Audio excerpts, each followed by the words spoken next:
Fast 5 didn't just shift gears, it reinvented the entire ride. What started as a street racing franchise suddenly became one of the biggest heist spectacles Hollywood had ever seen. And behind all that adrenaline, there's a goldmine of stories most fans have never heard. From casting decisions that almost never happened, to real destruction that terrified an entire city, to a secret post-credit scene that changed the franchise forever, this video is packed with 20 wild facts and one bonus fact so bizarre you'll want to hear it twice. So buckle up. Welcome back to Rewatch Club, where every rewatch reveals something new. Number 1. The call that changed everything. Before Fast 5, the franchise was losing steam. The fourth film had revived interest, but Universal knew they needed something massive to push it over the edge. Vin Diesel had an idea, and it was a bold one. He personally reached out to Dwayne "The Rock" Johnson and pitched him the role of Agent Luke Hobbs. Fast and the Furious movie Fast 5 opens in AMC theaters everywhere.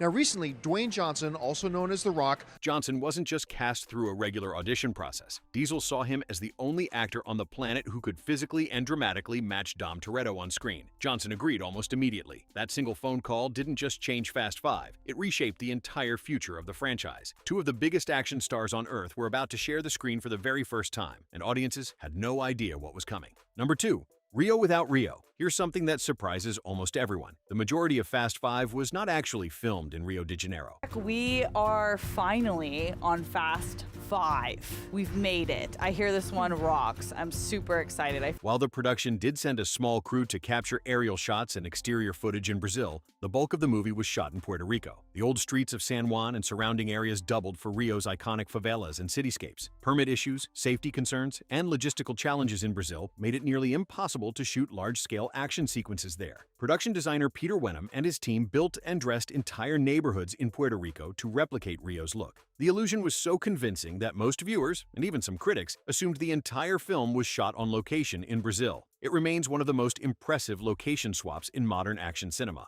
Number 3. The vault was real. That climactic vault chased through the streets of Rio? It wasn't all green screen magic. Did you know that giant vault in Fast 5? Not CGI. They built a hollow vault on wheels with a stunt driver hiding inside. The production team actually built full-scale steel vaults for the sequence. Multiple versions were constructed. Some were the real heavy deal weighing nearly 10,000 pounds, and others were lighter fiberglass replicas designed for the driving sequences. The real vaults were dragged behind actual vehicles through the streets of Puerto Rico, smashing through real structures, walls, and cars. The destruction was practical and very much intentional. Stunt coordinator Jack Gill oversaw one of the most complex vehicular action sequences ever attempted. Several city blocks had to be closed for weeks. Residents reportedly watched the chaos unfold from rooftops. What you see on screen is the result of months of engineering, rehearsal, and controlled demolition. Number 4. Over 200 cars destroyed.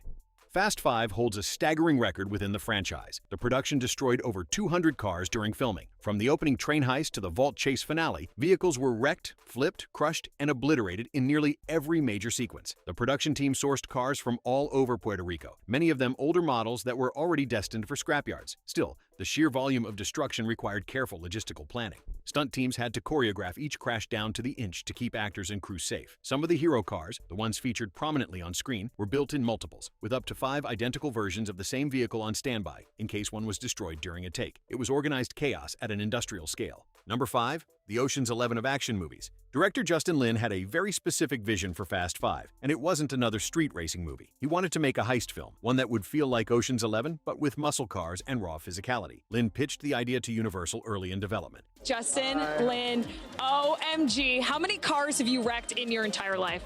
Arguing that the franchise had outgrown its original premise. The studio was skeptical at first. Street racing was the identity of the Fast and Furious brand. But Lin was persistent. He envisioned Dom assembling a team of specialists from across the previous films, each bringing a unique skill set to pull off an impossible job. The gamble paid off enormously. Fast 5 became the highest-grossing entry in the franchise at that point and completely redefined what a Fast and Furious movie could be. That shift in genre saved the series. Number 6. The ensemble reunion. One of the most brilliant moves Fast 5 made was bringing back fan-favorite characters from across the entire franchise. Han from Tokyo Drift, Giselle from the fourth film, Roman and Tej from Too Fast, Too Furious, Tego and Rico from the fourth movie. It was the first time the series truly felt like a shared universe. Vin Diesel, who also served as a producer, pushed hard for this reunion. He believed the franchise's greatest untapped asset was its characters, not just its cars. Each returning face brought a wave of nostalgia for longtime fans who had been following the series since 2001. The ensemble format gave Fast 5 a warmth and humor that elevated it far beyond a typical action sequel. It felt like a family reunion, literally and thematically. Number 7.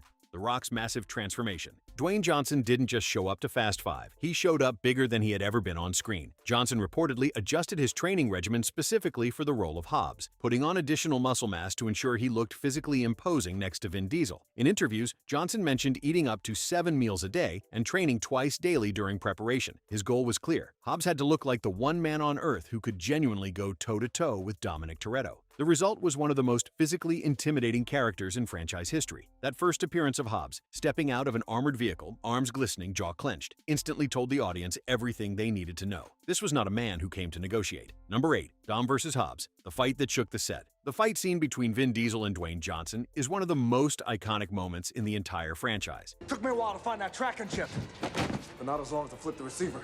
You're going down, Toretto. But filming it was far more intense than most fans realize. The sequence took several days to shoot and required extensive choreography to make both men look equally matched. Neither actor wanted their character to appear weaker than the other, which created a creative tension that the filmmakers actually channeled into the scene's intensity. Stunt doubles were used for some of the more dangerous moments, but both Diesel and Johnson performed a significant amount of the fighting themselves. The physicality was very real, and by the end of the shoot, both actors had minor bruises to show for it. That raw energy translated directly onto the screen and became the emotional centerpiece of the film. Number 9. Gal Gadot before Wonder Woman.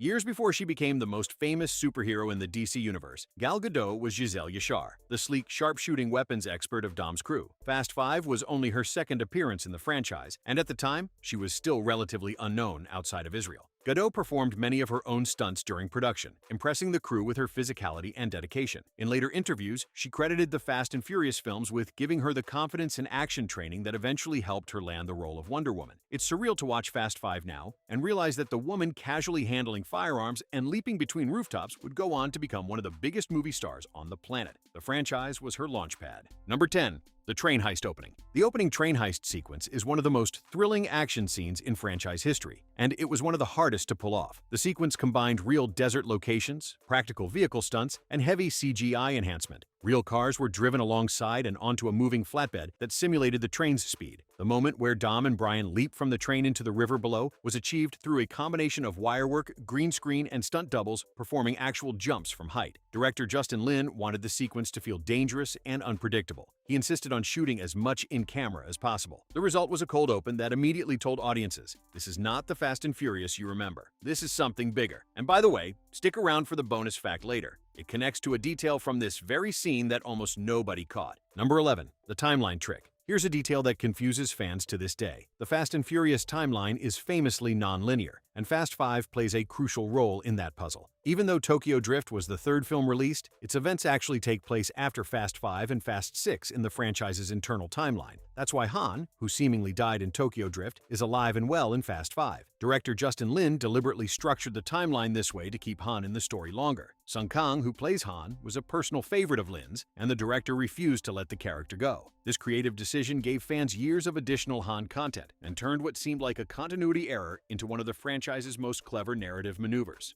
If you've been enjoying this ride so far, now's the perfect time to hit that like button, drop a comment, and subscribe if you haven't already. We've already covered the first 4 movies of this franchise on this channel. Go check those out and let us know in the comments which Fast and Furious film is your all-time favorite. Number 12. The favela rooftop chase. The rooftop chase scene through Rio's favelas is a standout moment in Fast 5, and it was incredibly dangerous to film. While the setting was replicated in Puerto Rico, the production team built elaborate multi-level rooftop sets that actors actually ran across. Paul Walker performed several of the parkour-style movements himself, with stunt doubles stepping in only for the most hazardous jumps. The scene required weeks of rehearsal and meticulous safety planning. One wrong step on the constructed rooftops could have resulted in a serious fall. Walker's commitment to practical stunts was legendary within the franchise. He consistently pushed to do as much as possible himself. The energy and urgency of the chase come through precisely because so much of it was real. You can feel the weight and risk in every footstep. Number 13. 2 musicians in the crew. Something casual viewers might not realize is that 2 members of Dom's heist crew are played by real-life musicians. Tego Calderon, a Puerto Rican reggaeton pioneer, plays Tego Leo. Don Omar, one of the biggest names in Latin music, plays Rico Santos. Neither was a trained actor before joining the franchise. Hello everyone, hola todo el mundo. This is Leila Cobo and you are watching Billboard, and today we're in New York City with Mr. Don Omar. Their casting brought an authentic Latin flavor to the series and resonated deeply with audiences in Puerto Rico and across Latin America. Their comedic chemistry, constantly bickering and one-upping each other, became one of the most beloved running gags in the film. Both men have spoken about how surreal the experience was, going from recording studios and concert stages to action movie sets, surrounded by explosions and high-speed chases. Their presence gave Fast Five a unique cultural texture. Number 14. Vin Diesel, the producer. Most fans know Vin Diesel as the face of the franchise, but his influence extends far beyond acting. Diesel served as a producer on Fast Five and had significant creative input on the film's direction. He was instrumental in pushing for the heist format, the ensemble cast reunion, and the casting of Dwayne Johnson. It needed to evolve beyond street racing. His production company, One Race Films, was deeply involved in shaping the story. In many ways, the transformation of the Fast and Furious franchise from a mid-budget action series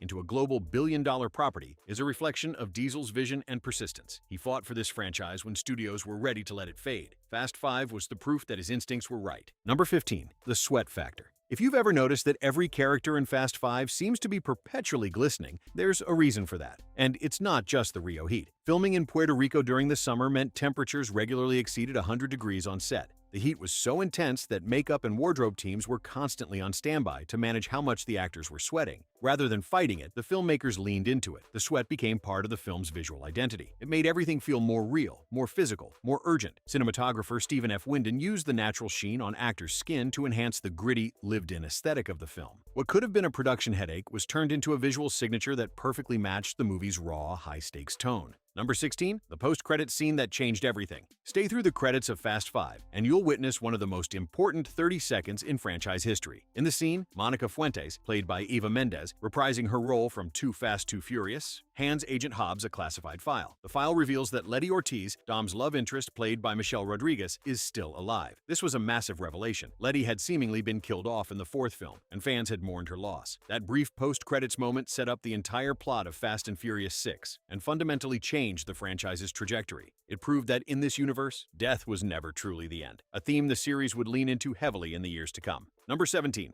The bridge collapse sequence. The sequence where Hobbs' convoy is ambushed on a bridge is one of the most technically complex scenes in the film. The production team built a partial bridge set in Puerto Rico and combined it with extensive visual effects to create the illusion of a full bridge collapse. Real explosions were detonated on set, and stunt drivers performed high-speed maneuvers just meters from the blast zones. The sequence required multiple takes over several days, and safety coordinators were stationed at every corner of the set. Dwayne Johnson later recalled the intensity of filming those scenes, noting that the heat from the explosions was something he could physically feel even from a distance. The bridge ambush is a perfect example of how Fast Five blended practical effects with digital enhancement to create action that feels viscerally real. Number 18. A record-breaking box office. When Fast Five opened on April 29, 2011, it shattered expectations. The film earned over $86 million in its opening weekend in the United States alone. By the end of its theatrical run, it had grossed over $626 million worldwide, making it the highest-grossing entry in the franchise at that time by a massive margin.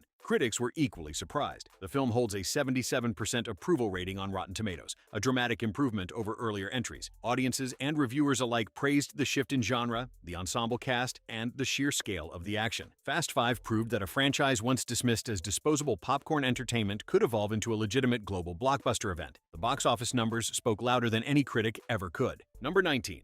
Paul Walker's quiet dedication. Behind the stunts and the spectacle, Paul Walker brought something to Fast Five that no amount of CGI could replicate: genuine warmth. Cast and crew members have consistently spoken about Walker's kindness on set. He was known for spending time with local communities in Puerto Rico during breaks, often visiting charities and connecting with fans who gathered near filming locations. Walker's dedication to the role of Brian O'Connor went beyond memorizing lines. He trained extensively for the physical demands of the film and insisted on being present for as many of his own stunts as safety allowed. Watching Fast Five today carries an emotional weight that goes beyond nostalgia. Every scene with Walker is a reminder of an actor who truly loved what he did and the people he did it with. Number 20. Reyes, the villain nobody expected. Joaquim de Almeida's portrayal of Hernan Reyes is one of the most underrated performances in the franchise. The Portuguese actor brought a quiet menace to the role that stood in stark contrast to the loud, explosive action surrounding him. Reyes wasn't a typical action movie villain. He didn't monologue or throw punches. He was a corrupt businessman who operated through fear, influence, and money. De Almeida modeled his performance on real-life crime figures he had studied, giving Reyes a chilling authenticity. Director Justin Lin specifically wanted a villain who felt grounded and real, someone the audience could genuinely despise. In a franchise full of over-the-top antagonists, Reyes remains one of the most effective, precisely because he felt like someone who could actually exist. Number 21. Bonus fact: the vault's hidden secret. And now, the one you've been waiting for. Remember that massive vault being dragged through the streets of Rio in the final chase? Here's the detail that almost nobody knows. During the climactic sequence, the vault that Dom and Brian are dragging is actually empty. Earlier in the film, the team swapped the real vault, the one filled with Reyes' $100 million, with a decoy before the chase even started. But here's what makes it wild from a production standpoint. The filmmakers shot the entire vault chase sequence before the script had fully locked down whether the vault would be the real one or the decoy during the chase. The decision to make it a decoy, adding that brilliant twist where Dom and Brian reveal the swap at the end, was finalized during post-production and editing. The entire emotional payoff of the heist, the moment that makes audiences cheer, was a creative choice made in the editing room. Topping the skinny this morning, more Fast and Furious coming at ya. Franchise producer and star Vin Diesel with a big reveal on Instagram. The footage existed for either version of the story. It's a perfect example of how great filmmaking isn't just about what you shoot, it's about how you put it together afterward. That twist elevated Fast 5 from a great action movie to a genuinely clever heist film. Fast 5 is more than an action movie. It's the moment a franchise found its true identity. It took a series about quarter-mile races and turned it into a global saga about loyalty, family, and pulling off the impossible. The cast, the action, the heart, everything came together in a way that nobody saw coming. And somehow, over a decade later, it still hits just as hard. If this video brought back some memories, smash that like button and drop a comment below. We want to hear from you. Which moment from Fast 5 still gives you chills? If you made it all the way to the bonus fact, prove it. Comment "empty vault" below. Then hit subscribe and join the crew. Because if Dom Toretto taught us anything, it's that you don't turn your back on family. And that includes the RewatchClub family. Now here's the big question. Do you want us to break down the 6th movie next? Fast and Furious 6 has some absolutely wild stories behind it, and we're ready to go if you are. Let us know in the comments. Until next time, keep rewatching.